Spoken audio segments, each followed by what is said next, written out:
Es ist Abend.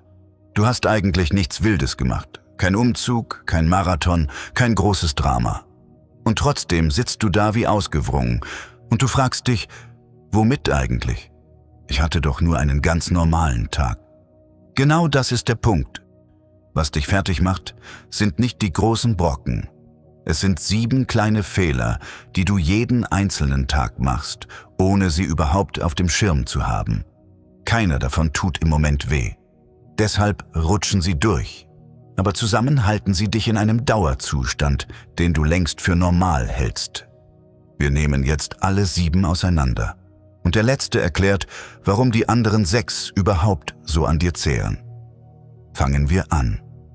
Fehler 1 passiert genau in dem Moment, in dem dein Arbeitstag endet. Nämlich gar nicht. Du klappst den Laptop zu, aber in deinem Kopf läuft alles einfach weiter. Der Mensch ist nicht dafür gebaut, per Knopfdruck umzuschalten. Früher gab es einen Fußweg nach Hause, eine klare Grenze zwischen draußen und drinnen, zwischen Arbeit und Zuhause. Heute ist dein Schlafzimmer dein Büro und dein Sofa dein Konferenzraum. Es gibt keine Linie mehr, ab der Feierabend ist. Also schleppt dein Kopf die Arbeit mit ins Bett. Das Ergebnis?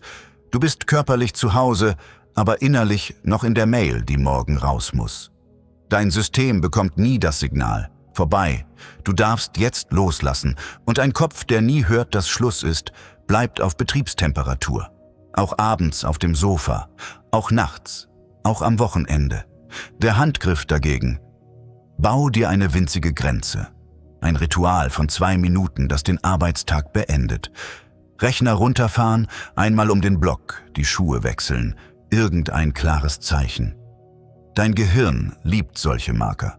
Es braucht einen Moment, der sagt, ab hier bist du jemand anderes. Und plötzlich bleibt die Arbeit da, wo sie hingehört. Nur bringt dir die schönste Feierabendgrenze wenig, wenn du selbst im Feierabend noch alles perfekt machen willst. Und damit sind wir bei einer Angewohnheit, die sich sogar wie eine Stärke anfühlt. Fehler 2 versteckt sich hinter einem Wort, auf das du vielleicht sogar stolz bist. Gründlichkeit. In Wahrheit ist es Perfektionismus. Und der räumt dich von innen leer. Du gibst nicht nur den wichtigen Dingen 100%. Du gibst auch der kurzen Mail an den Kollegen 100%. Dem Einkaufszettel. Dem Beitrag, den außer dir niemand so genau liest. Dein Aufwand kennt keine Abstufung. Alles läuft auf höchster Stufe, egal wie unwichtig die Sache ist. Und Höchstleistung rund um die Uhr ist genau das, was dich auslaugt. Das Bittere daran: die letzten 20% Perfektion kosten oft mehr Kraft als die ersten 80. Du verbrennst deine meiste Energie für einen Feinschliff, den kein Mensch bemerkt. Probier das. Entscheide vor einer Aufgabe bewusst, welche Note sie braucht. Manches muss eine 1 sein. Ganz vieles darf eine glatte 3 sein. Und eine 3 heißt fertig, abgeben, weiter. Es geht nicht darum, schlampig zu werden. Es geht darum, deine Kraft dahin zu lenken, wo sie wirklich zählt. Alles andere darf einfach nur gut genug sein. Und wenn du den ganzen Tag auf Anschlag läufst, brauchst du natürlich Nachschub. Meistens heiß, flüssig und mit Koffein. Genau da kommt der 3. Fehler ins Spiel. Fehler 3 ist dein Nachmittagskaffee. Nicht der Kaffee selbst, das Timing. Der Kaffee um 4 ist mit Schuld daran, warum du morgens wieder wie gerädert aufwachst. In deinem Gehirn sammelt sich über den Tag ein Stoff namens Adenosin an. Er ist dein natürliches Müdigkeitssignal. Je mehr davon, desto schläfriger wirst du.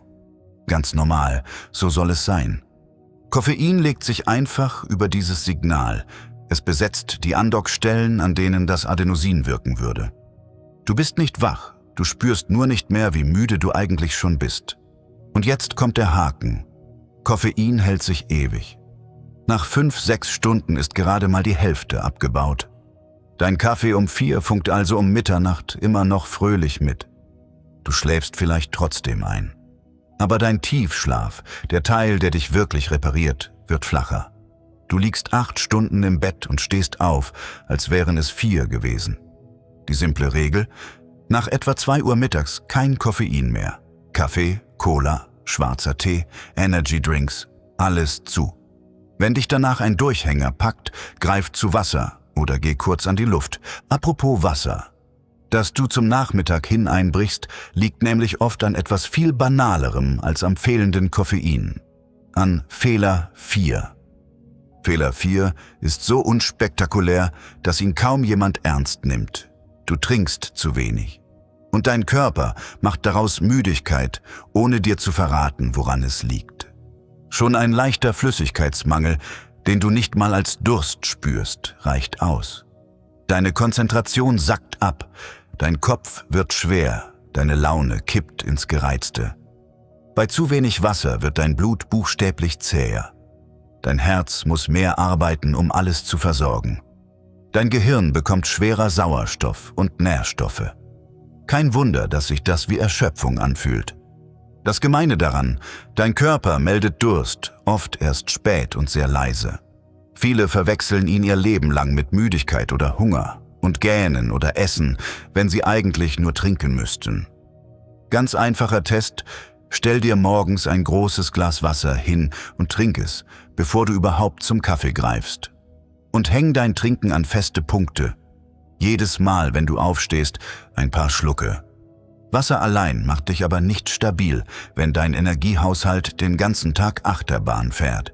Und genau das baust du dir mit dem, was auf deinem Teller landet. Fehler 5.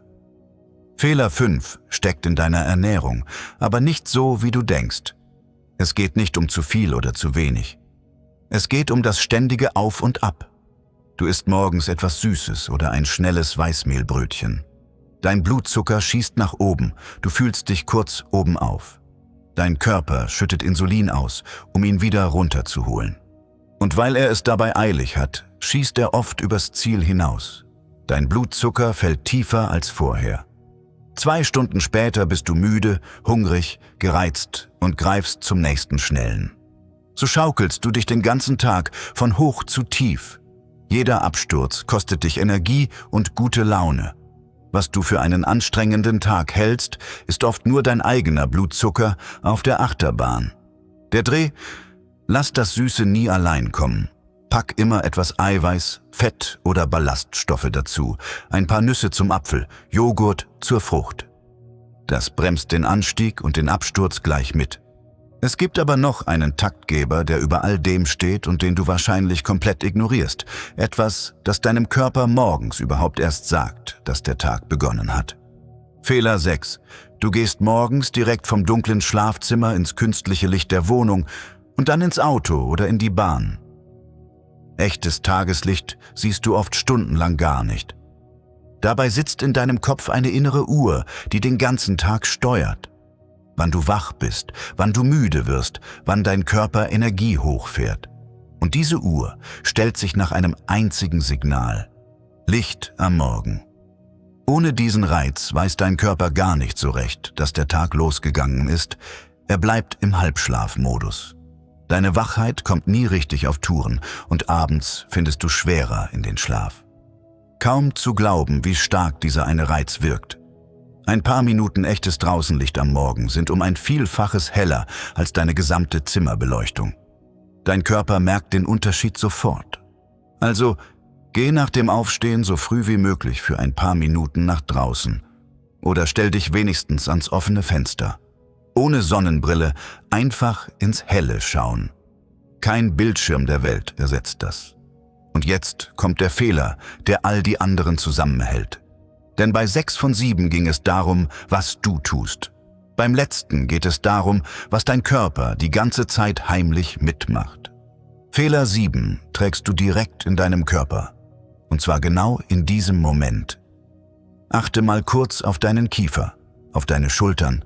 Ziehst du sie leicht hoch? Presst du irgendwo? Die meisten Menschen sind den ganzen Tag minimal angespannt, ohne es zu ahnen.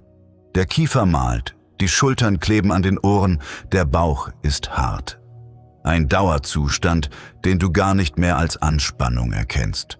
Und jetzt kommt der Punkt, um den sich alles dreht.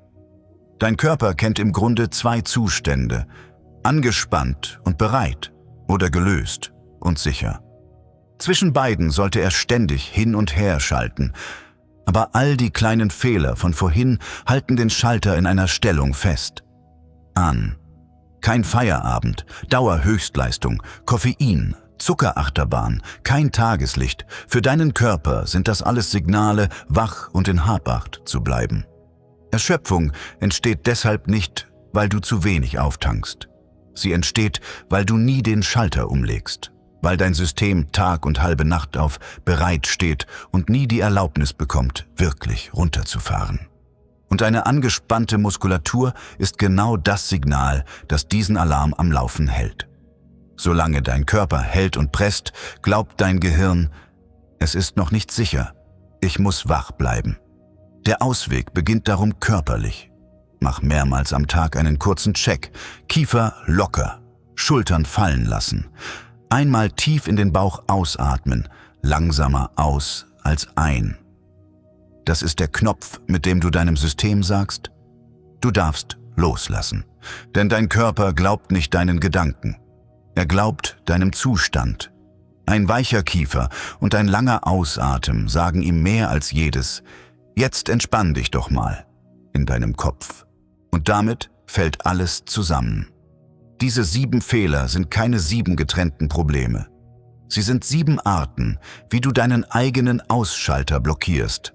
Wer tagsüber lernt, ihn ab und zu umzulegen, braucht abends nicht mehr Schlaf. Der Schlaf, den du sowieso hast, wirkt dann endlich.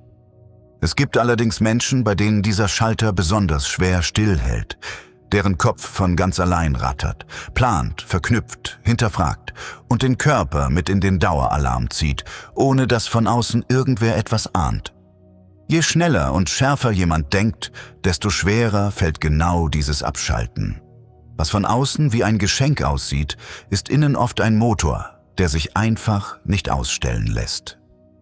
Um diese besondere innere Welt geht es im verlinkten Video, darum, wie Menschen mit einem außergewöhnlich wachen, schnellen Verstand wirklich ticken und warum gerade sie so oft keine Ruhe finden. Wenn du dich in diesem nie abschalten können wiedererkennst, lohnt sich das verlinkte Video für dich gleich doppelt. Es zeigt dir, was in so einem Kopf wirklich vorgeht und warum ausgerechnet die hellsten Köpfe am seltensten zur Ruhe kommen.